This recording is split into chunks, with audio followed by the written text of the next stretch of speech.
नमस्कार दोस्तों, कैसे हैं आप सब लोग। उम्मीद है एकदम शानदार, जबरदस्त, बेहतरीन, जिंदाबाद होंगे और एक बहुत शानदार अंदाज में आप लोग अपनी पढ़ाई कर रहे होंगे और एक बेहतर तरीके से आप सभी लोगों ने अपना रिवीजन भी स्टार्ट कर दिया होगा। जो जितना पढ़ते हैं आप पूरे दिन भर में, उसका सोने से पहले 1 से 2 घंटे पहले आप रिवीजन जरूर करिएगा। ऐसा मैं आपको हर क्लास में जरूर बताता रहूंगा, क्योंकि अगर आप रिवीजन नहीं करते हैं तो भले ही आपको चीजें कितने ही अच्छे से समझ में आ जाएं, ये बिल्कुल निश्चित बात है कि आप उसको भूल ही जाएंगे। इसलिए रिवीजन आपको लगातार करते रहना पड़ेगा। मैं धर्मेंद्र आप सभी का बहुत बहुत स्वागत करता हूं आपके अपने परिवार रोजगार विद अंकित में, और आशा करता हूं आप सब एकदम अच्छे रहें, बेहतरीन रहें, जबरदस्त रहें, मस्त रहें, जिंदाबाद रहें। आओ जल्दी से एक बार सभी और बताओ कैसे हैं आप सब, और क्या आप प्रॉपर रिवीजन कर रहे हैं। 2 चीजें मुझे अवश्य बताइए। तो हमारे साथ जुड़ चुके हैं चंचल शर्मा है, अजय कुमार हैं, दीपक हैं, लक्ष्मण हैं, लक्ष्मी यादव हैं, विपुल हैं, मुकेश पंडित जी हैं, साकिब खान, शाकिब सैफी जी हैं, नेहा हमारे साथ हैं। तो सभी दोस्तों को मेरा गुड इवनिंग, सभी को राधे राधे, नमस्कार, जय श्री राम, आदाब, शत श्री अकाल। तो जल्दी से आप मुझे ये बताते चलो, आप सभी लोगों के हालचाल कैसे हैं। हालचाल का अच्छा होना बड़ा ज़रूरी है। खुश रहा करिए यार, खुश रहना सबसे ज़्यादा ज़रूरी है। हर चीज़ में कमी कमी मत निकालिए। दुनिया में कोई भी चीज़ ऐसी नहीं है जो 100% कमियों से भरी हो। दुनिया में कोई भी चीज़ ऐसी नहीं है जो 100% अच्छाइयों से भरी हो। जहाँ पर कमियाँ हैं वहाँ थोड़ी बहुत अच्छाइयाँ भी हैं, जहाँ थोड़ी बहुत अच्छाइयाँ हैं वहाँ पर कमियाँ भी हैं। तो आपको अपना नज़रिया थोड़ा सा बदलना होगा। अगर आप किसी में कमी ढूंढने बैठेंगे तो कमी आपको हजारों दिख जाएंगी। हर मान के चलो कोई इंसान है यार, आप में 10-12 कमी निकाल दे तो आप भी सोचोगे यार बड़ा बेकार इंसान है यार, इसके साथ तो रहना पसंद नहीं है। तो वैसे ही लोग आपसे रास्ता बचने लगेंगे अगर आप हमेशा हर आदमी में कमी निकालते रहोगे। तो इसलिए आपको ज़्यादा कमियां नहीं निकालनी है, थोड़ी बहुत तारीफ भी करनी है, क्योंकि ऐसा नहीं है कि आप अपनी ज़िंदगी अकेले जी रहे हैं, बहुत सारे लोगों के ऊपर निर्भर होकर जी रहे हैं। हो सकता है वो आपके माता पिता हों, बड़े भाई बहन हों, या कोई दोस्त भी आपकी हेल्प कर रहा हो। तो जो भी हैं जिनसे भी आपको बेनिफिट्स होते हैं, आपको कुछ ना कुछ सीखने को मिलता है, जरूर उनको थैंक यू बोलिए। ऐसा कहने से उनको भी अच्छा लगता है। तो एक पॉजिटिविटी अपने अंदर बनाकर रखिए। मेरे कहने का ओवरऑल मतलब ये है, निगेटिविटी से बहुत दूर रहना आपको होता है। चलो बहुत सारे बच्चे कह रहे हैं बिल्कुल हम खुश हैं, और कह रहे हैं हम रिवीजन करके आए हैं और उनके हालचाल भी बिल्कुल अच्छे हैं। एकदम बढ़िया लगा सुन के, वेरी गुड। तो चलें भैया, सेशन को शुरुआत करें आज के को। और आज हम चैप्टर पढ़ेंगे मोशन, गति। मैंने आपसे कहा था पहला चैप्टर जो था आपका वो आपकी फाउंडेशन थी, एक तरह की बस एक नींव थी। अब हम ये मान लीजिए मकान बनाना स्टार्ट करेंगे, और आप सभी जानते हैं किसी मकान की नींव जितनी मजबूत होगी, मकान कितने ही ऊपर तक आप बनाते चले जाइए, कोई दिक्कत नहीं है। तो आशा करता हूं, मैंने तो अपनी तरफ से खूब मजबूत नींव बनाने की कोशिश करी, आपने रिवीजन के माध्यम से कितनी मजबूत बनाई ये आप पर डिपेंड करेगा। वास्तव में आज हम राशियों का अध्ययन करना शुरू करेंगे। हमने कहा था ना कि पूरी फिजिक्स किसका अध्ययन है, पूरी फिजिक्स केवल और केवल राशियों का अध्ययन है, क्वांटिटी का अध्ययन है। तो भैया आज हम राशियों का अध्ययन करना शुरू करेंगे। पहली राशि से आज आप रूबरू हो जाएंगे। तो जल्दी आप एक बार बोल दीजिए, आगे बढ़ें, उसके बाद फिर मैं आपको लेकर आगे बढ़ूं। क्वेश्चन पूछें? चलो भाई क्वेश्चन पूछ लेते हैं, वेरी गुड। तो चलो भैया क्वेश्चन ले लेते हैं एक, और क्वेश्चन है आपका कुछ इस तरह से। कल के पढ़े हुए में से एक क्वेश्चन लेते हैं। और कल जो हमने टॉपिक पढ़ा था वो क्या था? कल आपने पढ़ा था मोशन का सेकंड पार्ट। तो मोशन के सेकंड पार्ट में हमने आविष्कारक पढ़े थे। तो मुझे बताइए साइकिल का आविष्कार किसने किया था? साइकिल का आविष्कार किसने किया था? साइकिल का आविष्कार बताइए जी, किसने किया था? पहला क्वेश्चन मेरा आपसे ये है। और उसके साथ ही दूसरा क्वेश्चन आप मुझे ये बताइए कि एसआई सिस्टम में जो टेम्परेचर है यानी कि तापमान है, तापमान का एसआई मात्रक क्या है? तापमान का एसआई मात्रक क्या है? तापमान की एसआई यूनिट क्या है? इस क्वेश्चन का जवाब दीजिए। बहुत बढ़िया, तो ब्रेड आपको याद आ गया, वेरी गुड। हरिओम गुप्ता जी को बुखार है और वो बस क्लास सुन रहे हैं, कोई बात नहीं, आप सुनते रहिए। बाकी अगर बुखार भी है तो भैया रेस्ट करो। सबसे पहले हेल्थ है, सबसे पहले तबीयत है।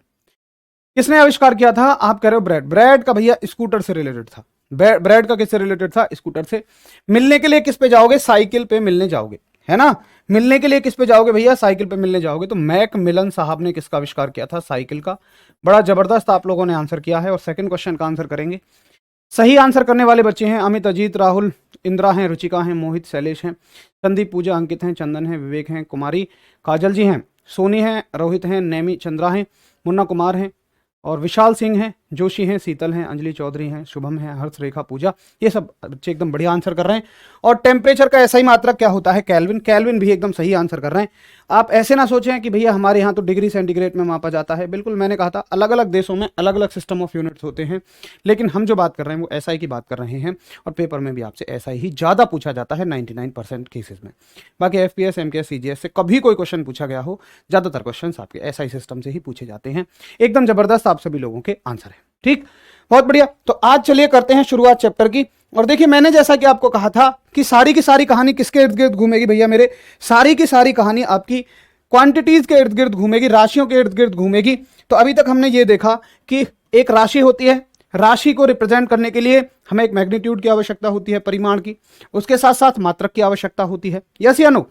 तो राशि के साथ ही सारी कहानियां जुड़ी हैं। अब एक चीज और हर एक राशि के साथ ऐड हो जाती है, क्वांटिटी के साथ ऐड हो जाती है कि ये सदिश राशि है या अदिश राशि है।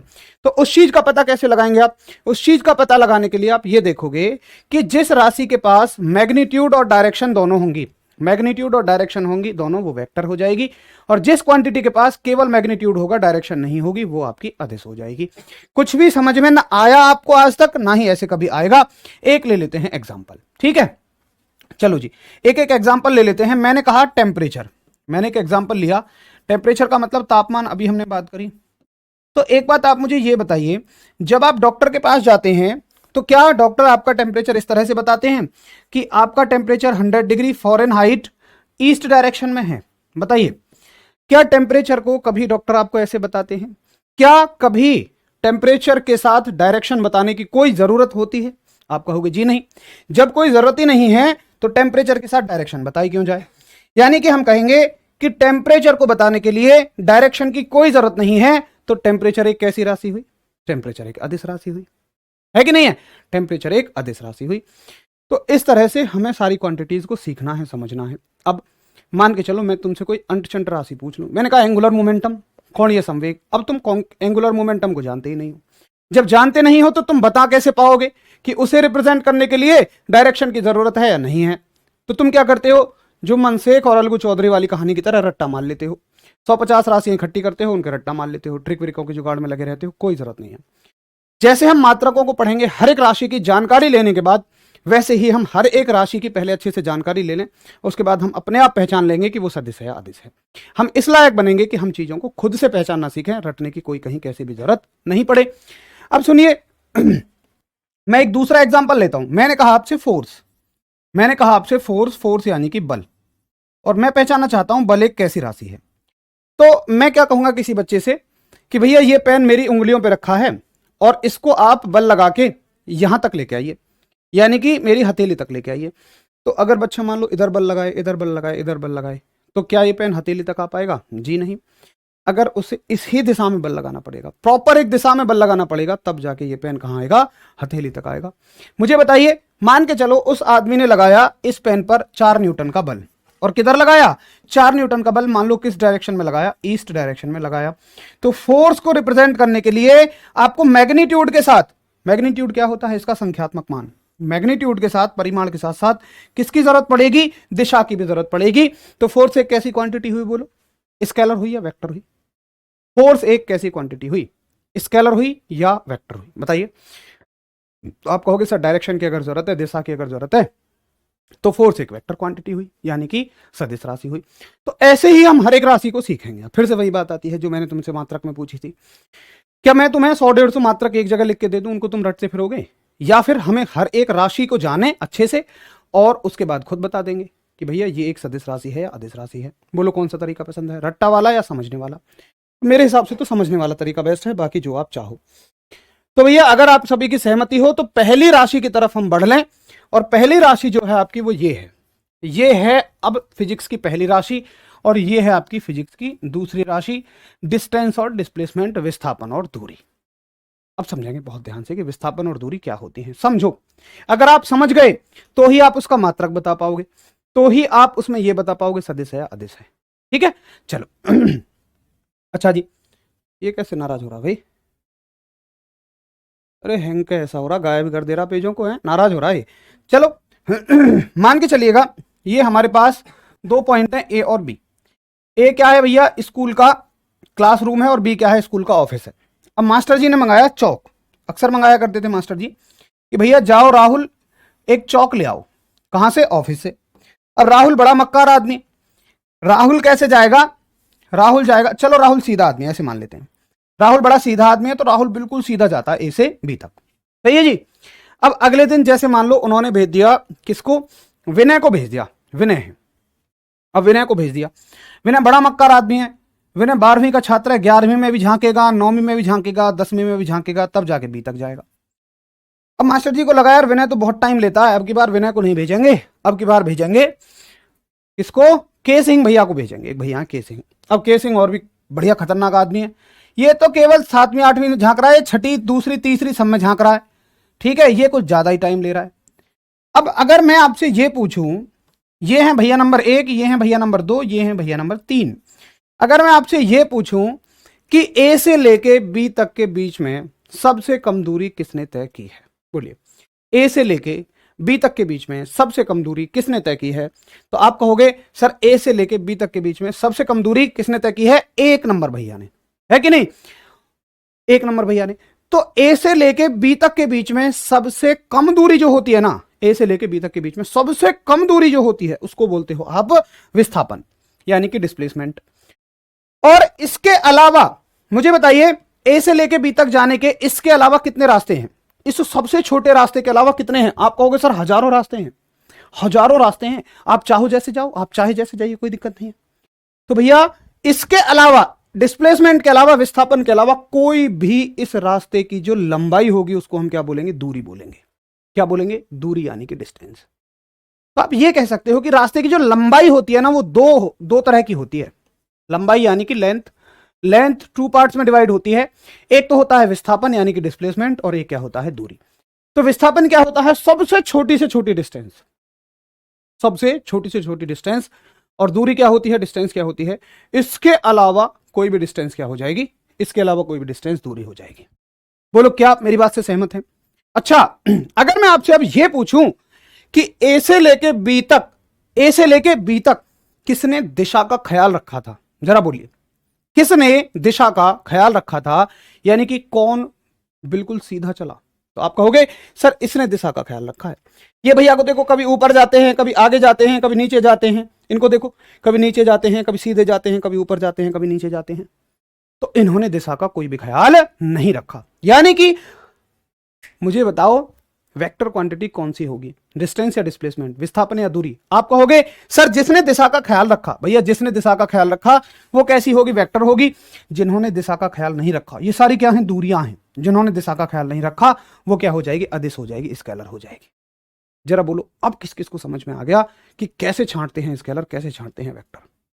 क्या आपको अब रटने की जरूरत है। मैंने हमेशा ये कहा, अगर आप राशि की जानकारी अच्छे से ले लेते हैं, अगर आप क्वांटिटी की जानकारी अच्छे से ले लेते हैं, तो उससे जुड़ी हर बात आप बहुत बेहतर रूप से खुद ही समझ सकते हो। ठीक है, बताओ स्केलर वेक्टर सबको समझ आया, यस या नो करके बोलो।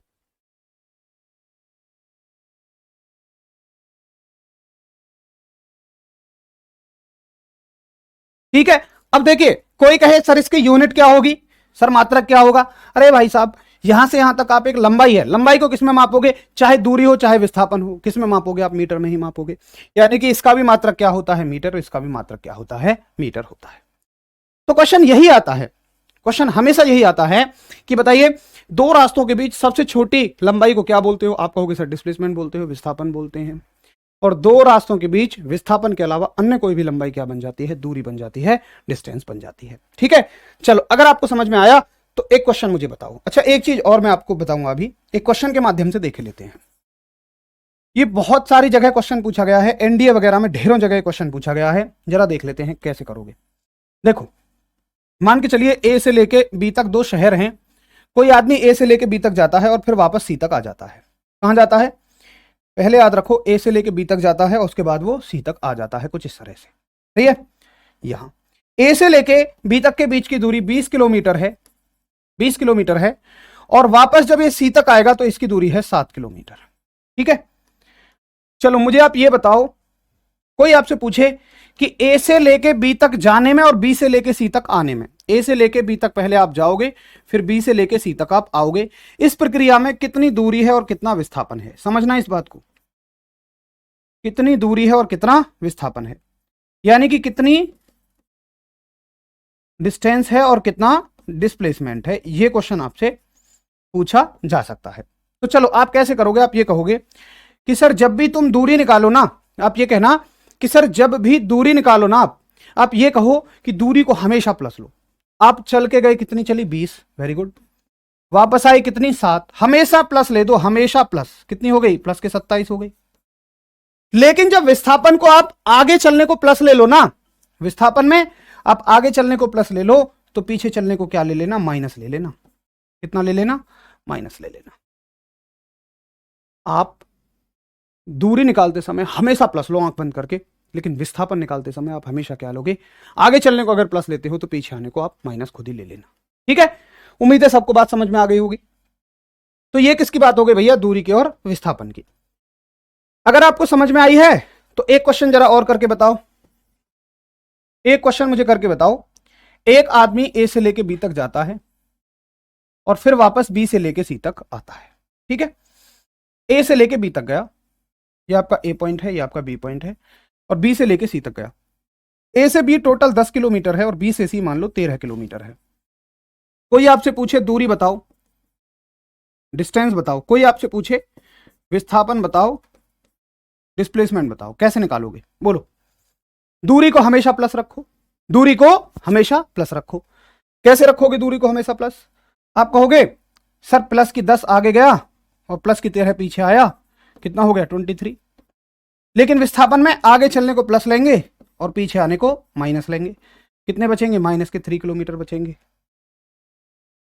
एक बात बताओ कि कौन आपको यह बता रहा है कि आप किस दिशा में हो, क्या इससे आपको दिशा का पता लग रहा है, नहीं, ना आगे का पता लग रहा ना पीछे का पता लग रहा, लेकिन ये आपको प्रॉपर दिशा बता रहा है। अगर आपने आगे चलने को प्लस लिया, पीछे चलने को माइनस, तो ये कह रहा पीछे की दिशा में हो। अरे तभी तो ये सदिश राशि है, तभी तो ये डिस्प्लेसमेंट कैसी राशि है, वेक्टर क्वांटिटी है, क्योंकि ये हमें साथ के साथ दिशा भी बताता चलता है।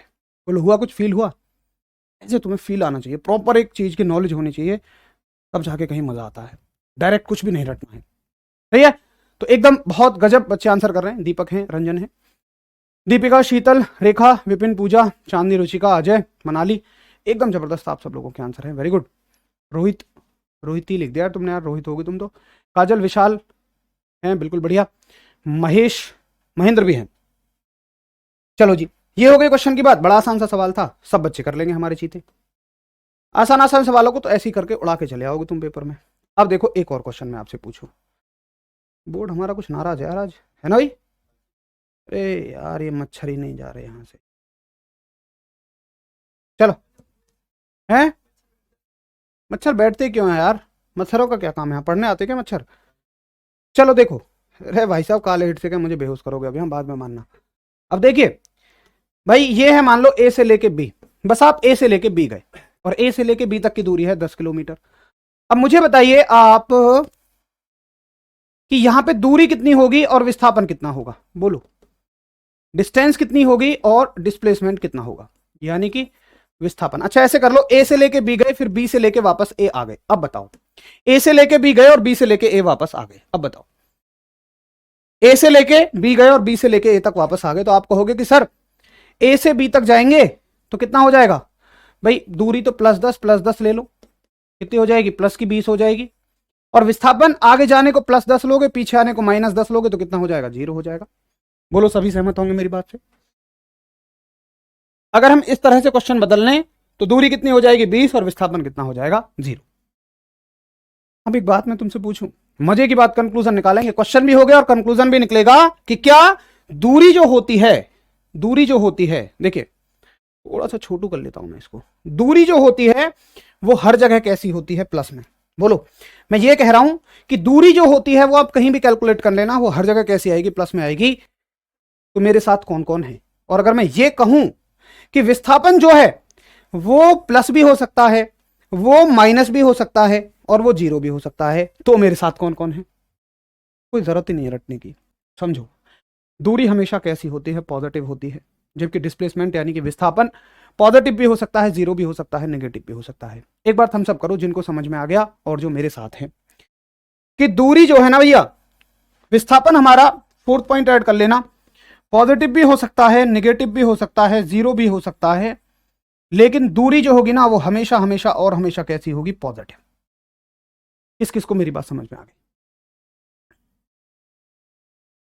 बहुत बढ़िया, सारे बच्चों को बढ़िया समझ में आ रही है। बड़ी आसान सी बात है। दूरी हमेशा कैसी होती है? पॉजिटिव होती है, जबकि डिस्प्लेसमेंट यानी कि विस्थापन पॉजिटिव भी हो सकता है, नेगेटिव भी और जीरो भी हो सकता है। ये बड़ी आसान सी बात थी। तो दो क्वांटिटियों पे आपने कमांड बना ली फिजिक्स में, इससे बाहर इन दोनों क्वांटिटियों में कभी कुछ नहीं पूछा जा सकता। चलते हैं अब तीसरी क्वांटिटी की तरफ। और तीसरी क्वांटिटी कौन सी है हमारी आज की? तीसरी क्वांटिटी होगी हमारी वेग और चाल। तीसरी दो क्वांटिटी और पढ़ेंगे। तीसरी क्वांटिटी क्या है आपकी? स्पीड यानी कि चाल। और चौथी क्वांटिटी क्या रहने वाली है? वेग यानी कि वेलोसिटी। ठीक है, अच्छा जी, अब ये होती क्या है? देखिए, अगर कोई भी चीज समय के साथ रुकी हुई है, समय के साथ का मतलब घड़ी लगा दिया आपने और घड़ी चल रही है, लगातार घड़ी चल रही है और आप यहां रुके हुए हैं, तो आपकी जो पोजीशन है, आपकी जो स्थिति है वो समय के साथ नहीं बदल रही है। लेकिन यहीं अगर मैं चलना शुरू कर दूं, ऐसे समय के साथ चलना शुरू कर दूं, तो क्या मेरी पोजीशन समय के साथ बदली या नहीं बदली? मेरी पोजीशन समय के साथ बिल्कुल बदली।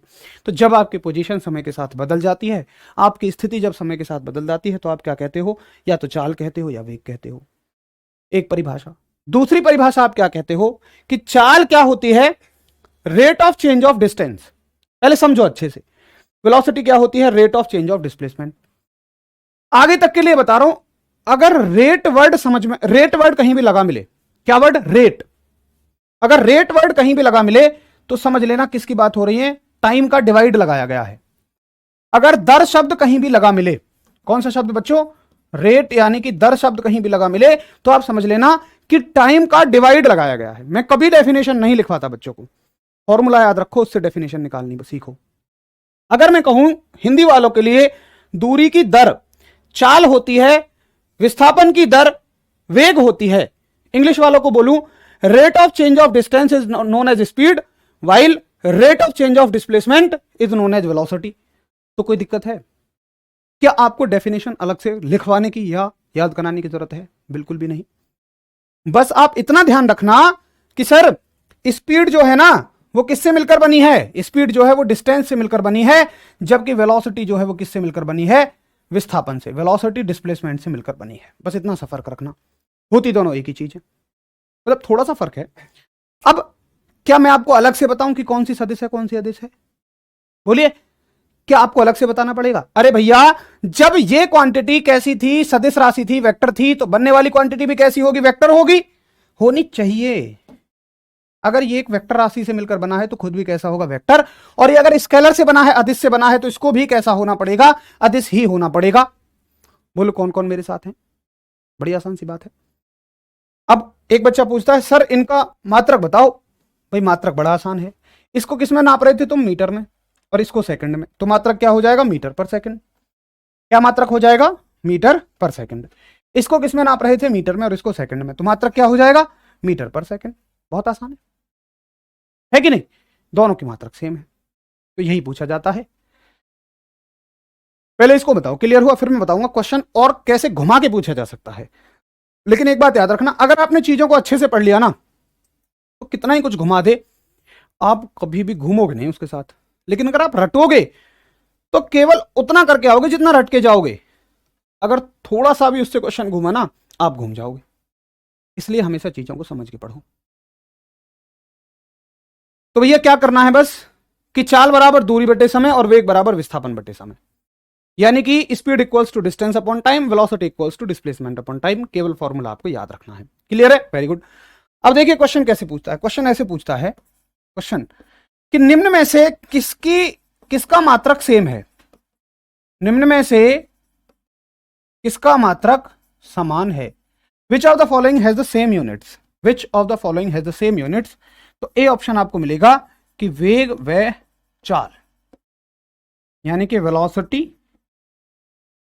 And speed. ये क्वेश्चन आपको मिलेगा। बाकी बी सी डी कुछ भी हो सकते हैं।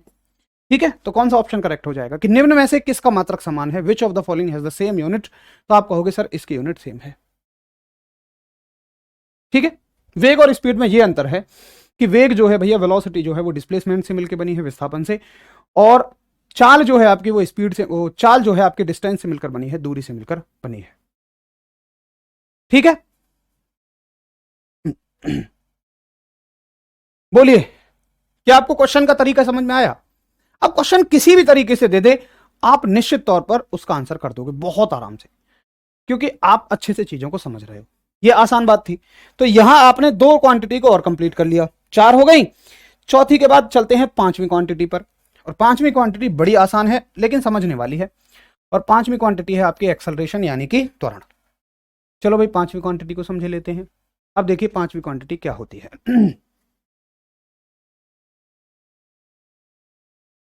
क्या होती है 5वीं क्वांटिटी, समझेंगे कि भैया लड़के लोग ज्यादा करते हैं ऐसे। मान लो आप अपने दोस्त के साथ बैठे हुए हो बाइक पे, और अचानक रोड पे आपको ऐसा कुछ दिखा जिससे आपने अपने दोस्त से कहा एक्सेलरेट कर, एक्सेलरेट कर, अरे तेज चला बाइक को। वो कहेगा अरे क्या हो गया, उस सामने दिख, सामने कुछ दिख जाएगा उनको, मुझे नहीं पता क्या, तो वो बहुत तेजी से एक्सेलरेट कर देगा अपनी बाइक को। जाने अनजाने में आपने किस शब्द का इस्तेमाल किया? एक्सेलरेट। कहते हो कि नहीं कहते हो? हरीश तुम भी कहते हो भाई, क्या है एक्सेलरेट करते हैं, एक्सेलरेट। तो समझो एक्सेलरेट, एक्सेलरेट से ही मिलके क्या बना? एक्सेलरेशन। अब शुद्ध हिंदी तो तुम बोलने से रही है, थोड़ी कहोगे ए बाइक को त्वरण कर दो यार। कोई बनारस वनारस में बोलता हो तो अलग है, ए भैया जी अपनी ये डुगडुगिया को त्वरित कर दीजिए, वो अलग बात है। लेकिन आप क्या बोलते हो ज्यादातर इंग्लिश में? एक्सेलरेट बोलते हो। इसका मतलब आपने दोस्त से क्या चाहत की है कि आपका दोस्त आपकी उस अपनी बाइक की स्पीड को बढ़ा दे, वेलोसिटी को बढ़ा दे। भाई ऐसे करके ये तो चाहत रखते हो आप कि भैया अपनी वेलोसिटी को वो बढ़ा दे। तो जब जब किसी ऑब्जेक्ट की वेलोसिटी टाइम के रेस्पेक्ट में बढ़ेगी, जब जब किसी ऑब्जेक्ट की वेलोसिटी टाइम के रेस्पेक्ट में चेंज होगी, बढ़ना ही मत कहिए, सॉरी आप कहिए चेंज होगी, बढ़ भी सकती है घट भी सकती है। अगर आप आगे निकल जाओगे थोड़ा सा तो फिर कहोगे अरे यार थोड़ा सा धीमा कर दे, है ना, तो वो घटेगी भी, है ना, वो या तो घटेगी भी बढ़ेगी भी। तो अगर आपकी वेलोसिटी, किसी भी चीज की वेलोसिटी टाइम के रेस्पेक्ट में घट रही है या बढ़ रही है, कुल मिला के उसकी वेलोसिटी में चेंज होना चाहिए। चेंज का मतलब तो कुछ भी है भैया, घट भी सकती है बढ़ भी सकती है। तो आप क्या कहोगे? उस वस्तु में एक्सेलरेशन आ चुका है, उस वस्तु में त्वरण आ चुका है। ठीक है, उस वस्तु में त्वरण आ चुका है। बड़ी आसान सी बात है। अब देखिए कितनी आसान बात है। इसका मात्रक क्या होगा? मैं कहूंगा भैया वेग का मात्रक क्या होता है। देखो परिवर्तन का भी मात्रक वही होगा जो वेग का होगा। वेलोसिटी का मात्रक क्या होता है? एक बच्चा कहेगा सर मीटर पर सेकंड होता है। टाइम का मात्रक एक नीचे और टाइम है, सेकंड होता है। 1 मीटर और 2 सेकंड क्या हो गया? मीटर पर सेकंड स्क्वायर। कितनी आसान यूनिट है। सबसे ज्यादा इसका मात्रक पूछा जाता है, सबसे ज्यादा, सबसे ज्यादा। कि बताइए एक्सेलरेशन का यूनिट क्या होती है, मात्रक क्या होता है। रटना कुछ है ही नहीं, रटना कभी है ही नहीं। क्या हो जाएगा? मीटर पर सेकंड स्क्वायर। ठीक है भैया, तो ये हो गया आपका मीटर पर सेकंड स्क्वायर इसका मात्रक। अब देखिए मैं आपसे पूछूं ये कैसी क्वांटिटी है, बोलो स्केलर है कि वेक्टर है कोई यहां दिमागदार? है कोई यहां थोड़ा सा समझदार जो बता सके कि स्केलर है या वेक्टर है? तो समझदार आदमी पता है क्या देखेगा? वो ये देखेगा कि सर ये किससे मिलकर बना है? वेग से। वेग से किससे भैया? वेलोसिटी से। किससे मिलकर बना है? वेलोसिटी से। तो ये कैसी क्वांटिटी होनी चाहिए? अरे भाई साहब, जब वेलोसिटी अपने आप में एक वेक्टर क्वांटिटी है, जब वेलोसिटी अपने आप में एक वेक्टर क्वांटिटी है, एक सदिश राशि है, तो इसको भी कैसा होना पड़ेगा? आप कहोगे सर सदिश ही राशि होना पड़ेगा। इसको भी क्या होना पड़ेगा भैया? सदिश ही राशि होना पड़ेगा। ठीक है, और सुनिए, अगर आप कहते हो कि आपकी वेलोसिटी बढ़ रही है तो आप कहोगे त्वरण है, और उसको हमेशा पॉजिटिव लिया जाता है। लेकिन अगर आपकी वस्तु की जिस पर भी आप बैठे हो, कार है, बाइक है, कुछ भी, उसकी वेलोसिटी घटी, तो आप क्या कहोगे? जी मंदन है, रिटार्डेशन है, और रिटार्डेशन का मतलब ये नेगेटिव हो जाएगा। मंदन है, रिटार्डेशन है, और रिटार्डेशन का मतलब क्या हो जाएगा? ये नेगेटिव हो जाएगा। कितनी आसान सी बात है, हर जगह से क्वेश्चन पूछा गया है। किसी वस्तु की वेग का बढ़ना त्वरण कहलाता है, एक्सेलरेशन कहलाता है, पॉजिटिव लिया जाता है। किसी वस्तु के वेग का घटना मंदन कहलाता है, रिटार्डेशन कहलाता है, और ये नेगेटिव लिया जाता है। कितनी आसान सी बात है। ठीक है, चलो तो ये बात होगी किसके बारे में? एक्सेलरेशन के बारे में, त्वरण के बारे में। अब देखिए ये हो गए इतने, केवल इससे क्वेश्चन बनेंगे। और मैंने कहा था जब भी समय का भाग दोगे आप किसी में तो क्या बन जाएगी? दर बन जाएगी। तो डेफिनेशन मेरे हिसाब से कोई मुश्किल आपके लिए नहीं है, इससे ज्यादा कोई भी क्वेश्चन इससे नहीं बन सकता है। ये केवल त्वरण की बात होगी। जरा बताइए क्या सभी को क्लियर है? एक बार थम्स अप करके बोलिए। सबका कमेंट मिलता है, निश्चिंत रहिए, सबका कमेंट मिलेगा, बिल्कुल मत घबराइए। बिल्कुल यार, एमटीएस के लेवल पे ना डायमेंशन मैंने कभी देखी नहीं है, प्रीवियस ईयर में कोई पूछ ही नहीं गई है विमा, तो विमा का क्यों लोड लोगे। बाकी अगर आप चाहते हो तो ठीक है, विमा लिख लेते हैं, थोड़ा सा एफर्ट डालना पड़ेगा, है ना। देख लो एक बार, अगर आप विमा पढ़ना चाहते हैं तो फटाफट से इसको नोट कर लेना। मैंने तो कोई क्वेश्चन प्रीवियस ईयर में देखा नहीं है, फिर भी आप पढ़ना चाहते हैं तो लिख लो भैया विमा। डायमेंशन देखो जैसे मात्रक होते हैं ना, वैसे ही डायमेंशन होती है। अगर आपने मात्रक निकाल लिया तो डायमेंशन निकल जाएगी। समझो कैसे कैसे, जैसे देखिए मैं यहां पे लिख रहा हूं मात्रक, यानी कि कुछ यूनिट्स, और फंडामेंटल यूनिट्स पर ही डायमेंशन बनती हैं। फंडामेंटल यूनिट्स कौन कौन है, जल्दी कमेंट सेक्शन में लिख के बताइए। भैया आपकी लंबाई होती है, सारे के सारे लिख के बताइए। लेंथ होती है आपकी, लंबाई हो गया, समय हो गया, उसके बाद आपका द्रव्यमान हो गया जिसको हम मास बोलते हैं, उसके बाद 4 हो गया तापमान जिसको आप क्या बोलते हो, temperature.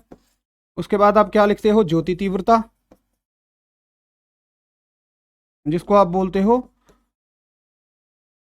Luminous intensity, luminous intensity. और जी 6 हो गई आपकी पदार्थ की मात्रा, अरे आजा भाई, 6 हो गई आपकी पदार्थ की मात्रा, अमाउंट ऑफ सब्सटेंस 7वीं रह जाएगी, इनको यहां लिख लेते हैं, आ जाएगी अमाउंट ऑफ सब्सटेंस। एक और रहेगी, कौन सी रहेगी भाई, तापमान हो गया, ज्योति तीव्रता हो गई, पदार्थ की मात्रा हो गई, केल्विन हो जाएगा, कैंडला मोल हो जाएगा। एक 7वीं क्वांटिटी कौन सी रह गई, कोई बताएगा भाई मुझे, टेम्परेचर तक बता रहे हो यार, मास टाइम टेम्परेचर। ये हो गए 3 हो गई आपकी, तापमान, ज्योति तीव्रता, पदार्थ की मात्रा। जल्दी से एक और बताना कौन सी रहेगी, तब तक मैं आपको इनकी डायमेंशन बता देता हूं। देखिए इनकी डायमेंशन क्या क्या होंगी। जिसको मात्रक आता है वो डायमेंशन लिख लेगा, कोई तोप चीज नहीं है।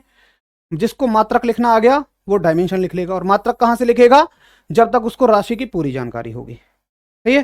तो 1 2 3 4 5 6, एक और बता दो कौन सी रह गई जरा, तब तक मैं इनकी डायमेंशन लिख देता हूं। डायमेंशन क्या क्या होगी, लंबाई के लिए आप क्या लिखोगे, हमेशा एल लिखोगे। टाइम के लिए आप टी लिखोगे, द्रव्यमान के लिए एम लिखोगे। टेम्परेचर के लिए आप या तो थीटा लिख देना या छोटा टी लिख देना, दोनों ही ठीक है। ज्योति तीव्रता के लिए आप क्या लिखोगे, कैंडला के लिए आई लिखते हो, ल्यूमिनस इंटेंसिटी। और पदार्थ, सॉरी इसके लिए लिखना आप, इसके लिए लिखिएगा ए, इसके लिए लिखना एम्पियर, एम्पियर आई हो गया। पदार्थ की मात्रा के लिए आप लिखोगे, पदार्थ की मात्रा के लिए आप लिखोगे कैंडला, यानी कि CAN लिख देना, मोल। पदार्थ की मात्रा के लिए आप लिखोगे मोल। ज्योति तीव्रता के लिए आई हो गया। बताना कौन सी बची, विद्युत धारा बच गई ना, बहुत बढ़िया। विद्युत धारा, विद्युत धारा, ये क्या बात को लिख ली, इसको हटा दो, ठीक है। तो विद्युत धारा के लिए आप लिख लेना, टेम्परेचर के लिए, विद्युत धारा के लिए लिखोगे ए, सॉरी विद्युत धारा के लिए लिखना आप लोग ए, ये विद्युत धारा का है। और टेम्परेचर के लिए आप थीटा या टी कोई लिख देना, वो सही था। तो ये होती हैं डायमेंशन। अब देखो जरा कैसे इनका यूज कैसे करना है। जो जो राशियां हमने पढ़ी हैं उनके बारे में जरा देख लेते हैं। अगर कोई आपसे पूछे बताइए वेग की डायमेंशन क्या होगी, वेग यानी कि वेलोसिटी की डायमेंशन क्या होगी, तो आप कहोगे सर वेग का जो मात्रक है वो क्या होता है, मात्रक होता है मीटर पर सेकंड, ठीक है, मीटर पर सेकंड। तो मीटर के लिए डायमेंशन क्या दी हुई है आपको, देखिए मीटर का मतलब लंबाई है तो क्या लिख दोगे एल, और समय का मतलब क्या है टी, तो कितनी हो जाएगी LT-1। जो पावर ऊपर जाएगी वो कैसी हो जाएगी, माइनस। इसके पास कुछ नहीं है तो क्या लिख दोगे, माइनस में 1 लिख दोगे। इसके पास कुछ नहीं है तो माइनस में क्या लिख दोगे, 1 लिख दोगे। भाई साहब ये मात्रक नहीं है, ये मात्रक नहीं है। अगर आप कहो तापमान का मात्रक, ये मात्रक नहीं है, ये डायमेंशन है। ये मात्रक नहीं है, ये क्या है, डायमेंशन है, ठीक है। डायमेंशन एक अलग चीज होती है, मात्रक अलग चीज होती है, विमा अलग चीज होती है। अब अगर कोई आपसे पूछे, बताइए अगर कोई आपसे पूछे चाल की विमा क्या होगी, वेलोसिटी की विमा क्या होगी, स्पीड की डायमेंशन क्या होगी, बताइए आप क्या लिखोगे। आप कहोगे सर स्पीड का जो मात्रक होता है वो तो इसी के जैसा होता है। अरे भैया यही मात्रक तो होता है, तो डायमेंशन भी यही हो जाएगी। डायमेंशन क्या अलग हो जाएगी, अगर मात्रक सेम है तो डायमेंशन कैसी रहेगी, सेम रहेगी। अगर मात्रक सेम है तो डायमेंशन कैसी रहेगी, सेम रहेगी। तापमान का केल्विन, केल्विन चिल्ला रहे हो, चिल्लाते रहो जब मैं समझा रहा हूं। भाई साहब वो क्या होता है, मात्रक होता है, ये है विमा, ये विमा है। तो विमा और मात्रकों में अंतर होता है, इस चीज को समझो। विमा तो सिंगल लेटर से आप एबीसीडी में दर्शा रहे हो, और वो तो एक पूरा नाम है उसका, तो सही है। LT-1। उसके बाद आप देखिए भाई, ये क्या नई चीज आ गई। उसके बाद मान लो अगर मैं आपसे पूछता हूं मुझे एक्सेलरेशन का मात्रक बताइए, एक्सेलरेशन की विमा बताइए, यानी कि त्वरण की विमा बताइए, एक्सेलरेशन की विमा बताइए, आप क्या कहोगे? सर इसका मात्रक क्या होता है? मीटर प्रति सेकंड स्क्वायर। बोलो यस या नो, मीटर प्रति सेकंड स्क्वायर। तो मात्रक से विमा बनानी सीखो। मीटर के लिए क्या लिखोगे आप? एल लिख दोगे, और समय के लिए क्या लिख दोगे? टी की घात 2 लिख दोगे, है कि नहीं है? एल और टी की पावर 2, ऊपर जाके क्या हो जाएंगी? ये टी की पावर -2 हो जाएंगी, तो कितना हो जाएगा? LT-2 हो जाएगा, LT-2 हो जाएगा। बिल्कुल अशोक कुमार ऐसे भी लिख सकते हो, कोई दिक्कत नहीं है। अशोक कुमार कह रहे हैं सर क्या हम इसको ऐसे लिख सकते हैं, इस चीज को हम ऐसे लिख सकते हैं, m की पावर 0 LT-1, बिल्कुल लिख सकते हो, कोई दिक्कत नहीं है। किसी चीज की पावर 0 का मतलब वो वहां है ही नहीं। अगर आप m में लिखना चाहते हो, अगर आप m में लिखना चाहते हो तो आप बिल्कुल इसकी पावर 0 कर देना, अगर यहां पे m नहीं है तो। जरा एक बात बताइए कि डायमेंशन लिखनी किस किस को समझ में आ गई है, विमाएं लिखनी किस किस को समझ में आ गई है? सर यूपीएससी में कौन कौन से सब्जेक्ट रहते हैं? भैया यूपीएससी में एक तो होता है आपका कि भैंसों की सानी कैसे करते हैं, पहला सब्जेक्ट तो ये है। दूसरा है कि भैया जो खेत से वो चारा है वो कैसे लाया जाता है। उसके बाद गेहूं कैसे काटे जाते हैं। भाई साहब तुम यूपीएससी की तैयारी करने की बात कर रहे हो और तुम्हें सब्जेक्ट नहीं पता, ये बात कभी किसी से पूछना भी मत। ये बात कोशिश करो खुद से जानने की। बहुत सारी बातें ऐसी होंगी अगर तुम यूपीएससी के रास्ते पर हो तो ये क्वेश्चन बड़े छोटे लगेंगे, सिली लगेंगे कि यार क्या बात कर रहा है, क्या बात पूछ रहा है। चलो बहुत बढ़िया, सभी को समझ में आ गया। दीप्ति रंजन, पंकज है, नेहा है, विकास, राम, आफ्ताब, सविता, तनुप्रिया, अनिल, गौरव, मोहम्मद, बहुत बढ़िया, सभी बच्चों को लगभग समझ में आ गया है, वेरी गुड। तो ये होती है भैया डायमेंशन। डायमेंशन को मात्रकों से मत करना, बहुत सारे बच्चे रोना ही बंद नहीं कर रहे। सर मात्रक तो इसका बहुत आया। भाई साहब मैंने कब कहा ये मात्रक है? मैं तो कह रहा हूं ये विमा है, तुम ये बात क्यों नहीं याद कर रहे हो? ये क्या है, मैंने कहीं लिखा मात्रक है? ये तो मात्रकों की विमाएं हैं, ये हैं विमाएं। मात्रक तो ये रहे, ये मात्रक है, ठीक है। सॉरी इनको राशियां कहिए अगर आप इस बात से कंफ्यूज हो रहे हैं। ये मात्रक नहीं है, राशियां हैं, क्वांटिटी हैं, ठीक है। ये क्या है? राशियां हैं, यानी कि क्वांटिटी है, क्वांटिटी। और उनकी डायमेंशन ये है, जिस प्रकार से राशियों के मात्रक होते हैं उसी प्रकार से उनकी विमाएं होती हैं। बड़ी आसान सी बात है, कोई ज्यादा तोप चीज नहीं है। अगर आपको यह समझ में आ गया हो तो आगे चलते हैं, और अब हम अगले चैप्टर में एंट्री मारे लेते हैं। थोड़ा सा इसको कवर कर लेते हैं, थोड़ा सा समय हमारे पास है 10 मिनट का, उसके बाद हम कल पढ़ लेंगे। तो अगला चैप्टर आपका है जड़त्व यानी कि इनर्शिया। जड़त्व यानी कि इनर्शिया। अगले चैप्टर में हम पढ़ेंगे, अभी हमने पढ़ा था पिछले चैप्टर में गति, और अब हम पढ़ेंगे गति के नियम। पहले बात, पिछले चैप्टर में हमने कितनी राशियों को जाना? 5 राशियों को, वो किसको दर्शाती हैं? गति को। और अब हम पढ़ेंगे गति के नियम। एक बार क्लास को आप दोबारा देख लेना, बहुत आसान सी चीज है यार, ये कोई तोप चीज नहीं है। एक बार उसको अच्छे से पढ़ते हुए चले जाना, और कल हम इसको कर लेंगे। जरा मुझे बताइए इसको आज ही स्टार्ट करें या कल स्टार्ट करें? ऐसे तो है यार 10 मिनट आज ही कर लेते हैं, कोई दिक्कत नहीं है। जड़त्व क्या होता है समझिए, बहुत ध्यान से समझेंगे। जब आप सुबह सुबह बिस्तर में पड़े हुए होते हैं, सो रहे होते हैं, माता जी आती हैं भैया उठ जा, तो आप कहते हैं मम्मी बस 5 मिनट और उसके चक्कर में आधा घंटा हो जाता है। क्यों भाई हरीश? 5 मिनट कह के आधा 1 घंटे बाद आंख खुलती है कि ना खुलती है? और फिर देखते रहते हैं यार ये तो 5 मिनट की कही थी। हाँ, और फिर मम्मी दोबारा आएंगे आधा घंटे बाद, वो कहेंगे रे उठे ना है तेरे 5 मिनट ना हुए, मम्मी बस 5 मिनट और। तो क्या है, तुम्हारी जो शरीर है तुम्हारी स्थिति का विरोध कर रहा है। तुम्हारी स्थिति क्या है? अभी सोने वाली, तुम चाहते हो उठना, तुम चाहते हो उठना, लेकिन तुम्हारी जो बॉडी है तुम्हारी स्थिति का विरोध कर रही है। जैसे मान लो ये है, लेकिन जब मम्मी का आती है ना 6 नंबर की चप्पल सनसनाती हुई, सारी नींद उड़ जाती है कि नहीं भाई? ये पेन है, देखो ये पेन है, ठीक है, ये यहां पड़े हुए भाई साहब, खुश होकर यहां लेटे हुए। मैं कह रहा हूं भैया जी आप ऊपर चलो, देखो जब तक मैंने उंगली से फोर्स लगा रखा है ऊपर है, हटाते कहां गए? फिर नीचे आ गए। दुनिया की हर चीज अपनी स्थिति का विरोध करती है। विरोध का मतलब जो जहां है वहां रहना चाहता है। आपका दोस्त जो गलत गलत कामों में फंसा हुआ है, तुमने कितना समझाया था उसको, याद है? वो माना नहीं माना, वो विरोध और कर रहा है, उसने दोस्ती और तोड़ ली तुमसे। दुनिया की हर चीज जिस स्थिति में है वो उसमें रहना चाहती है। अगर तुम उसमें कोई परिवर्तन करोगे, कोई चेंज करोगे, तो भैया क्या हो जाएगा? वो उसका विरोध करेगी, ऑब्जेक्शन करेगी। तो इसी ऑब्जेक्शन को आप क्या बोलते हो? जड़त्व बोलते हो, इनर्शिया बोलते हो। जड़त्व का मतलब जड़ हो, आप जड़ पड़ गए, जड़ बुद्धि नहीं कहते, जो मूर्ख होता है बैल बुद्धि, जड़ बुद्धि है यार तू तो बिल्कुल, यानी कि उसकी बुद्धि चल ही नहीं पा रही है, वो विरोध कर रहा है बुद्धि का। तो जड़त्व का मतलब क्या होता है कि किसी भी वस्तु में परिवर्तन का विरोध होना क्या कहलाता है, जड़त्व कहलाता है। इसकी खोज किसने की थी, यहां से भी क्वेश्चन आता है। तो एक बहुत बढ़िया साइंटिस्ट हुए, बड़े फेमस साइंटिस्ट हुए, गैलीलियो गैलीली, उन्होंने इसकी खोज की थी, किसकी, जड़त्व की, यानी कि इनर्शिया की। इसको इंग्लिश में इनर्शिया बोलते हैं। अच्छा मुझे एक बात बताइए कि जिस वस्तु का जितना ज्यादा मास होगा, क्या उसका इनर्शिया उतना ही ज्यादा नहीं होगा? भाई अगर कोई दौड़ने लगे तेज, तो पतला सा आदमी बड़ी तेज दौड़ जाएगा, लेकिन मोटा सा आदमी धीरे धीरे दौड़ पाएगा। इसका मतलब जो इनर्शिया है वो किसका गुण है? अगर क्वेश्चन आ जाए कि इनर्शिया किसका गुण है, तो आप कहोगे कि ये द्रव्यमान का गुण है। किसका गुण है?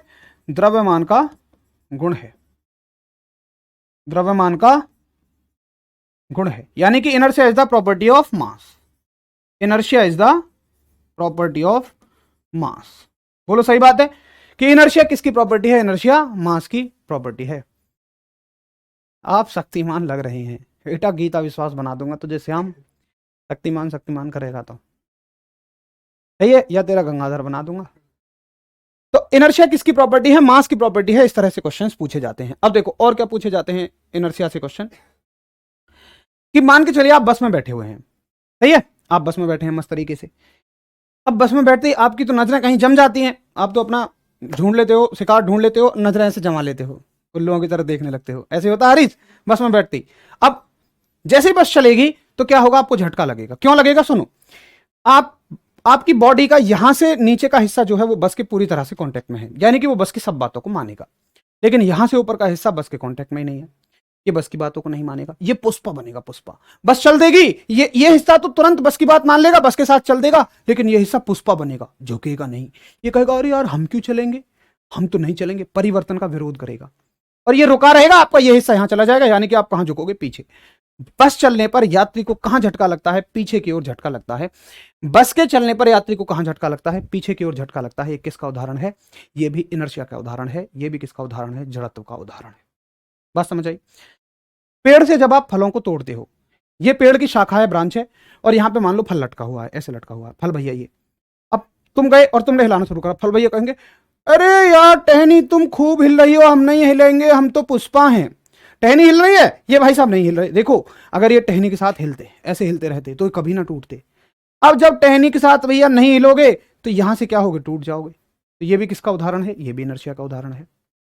जब तुम कंबल से, तुम्हारे कंबल को अगर झाड़ा जाए तो 50 किलो धूल निकल जाएगी। कैसे निकलेगी?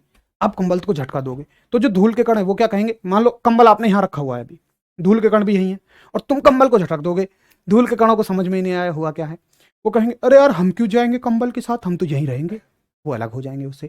तो कंबल को झाड़ने पे उससे धूल का अलग होना किसका उदाहरण है? किसका उदाहरण है भैया? ये उदाहरण है आपका इनर्शिया का, यानी कि जड़त्व का। ठीक है, आगे देखें आप, अगर अब फिर बस से दूसरा फिर आता है, मान लो बस चल रही है, आगे बस चल रही है और बस रुक गई, अचानक से बस रुकती है, तो फिर से आपका ये वाला जो हिस्सा होगा, ये वाला जो हिस्सा होगा,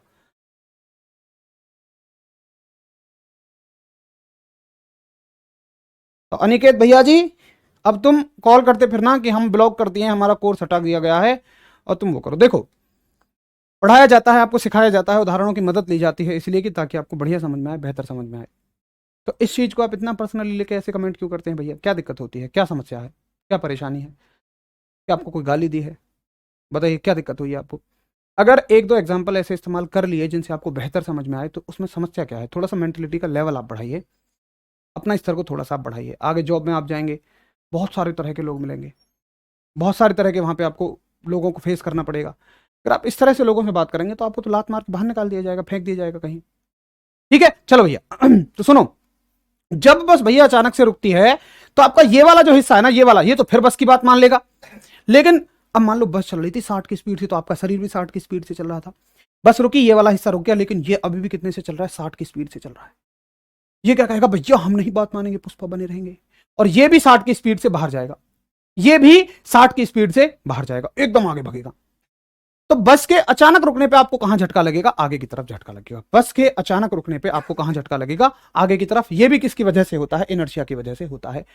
तो क्वेश्चन या तो देखो ऐसे पूछा जाएगा क्वेश्चन या तो ऐसे पूछा जाएगा कि बस के रुकने पर यात्री को आगे की ओर कहां झटका लगता है, तो आप कहोगे आगे की ओर, चलने पे पीछे की ओर, या बोलेगा ये किसका उदाहरण है, आप कहोगे जड़त्व का उदाहरण है। पेड़ से फलों का टूटना किसका उदाहरण है, जड़त्व का उदाहरण है। कंबल से धूल का अलग होना किसका उदाहरण है, जड़त्व का उदाहरण है। जरा मुझे एक बात बताइए कि क्या आपको इनर्शिया पूरी तरह से समझ में आया, क्या आपको जड़त्व पूरी तरह से समझ में आया? अगर समझ में आया है तो एक बार यस बोल दीजिए। अगर आपको जड़त्व पूरी तरह से समझ में आ गया है तो एक बार यस बोल दीजिए, क्योंकि ये डायरेक्ट क्वेश्चन आपसे पूछे जाते हैं और डायरेक्ट इनके आप आंसर लगा दीजिए। क्वेश्चन पूछे जाते हैं डायरेक्ट और आप इनसे डायरेक्ट आंसर लगा के आगे बढ़ सकते हैं। बताओ जरा एक बार, सभी को समझ में आया? बड़ी आसान सी चीज है। उम्मीद है सबको समझ में आई होगी। लेकिन ना कल इसका ना आप रिवीजन करके आइए, क्योंकि जो भी चीजें हैं वो इसी से जुड़ी हुई हैं, और जब तक आपको ये चीज बेहतर तरीके से समझ नहीं आएंगी तब तक आप अगली चीजों को रिलेट ही नहीं कर पाओगे। इसलिए सोने से पहले रिवीजन जरूर करके सोना कल तक, ताकि आपको सारी चीजें समझ में आ चुके हैं। चलो भाई, मिलते हैं कल की क्लास में। तब तक के लिए सभी दोस्तों को मेरा नमस्कार। और सब लोग कह रहे हैं कि सर बढ़िया समझ में आया, वेरी गुड, बढ़िया।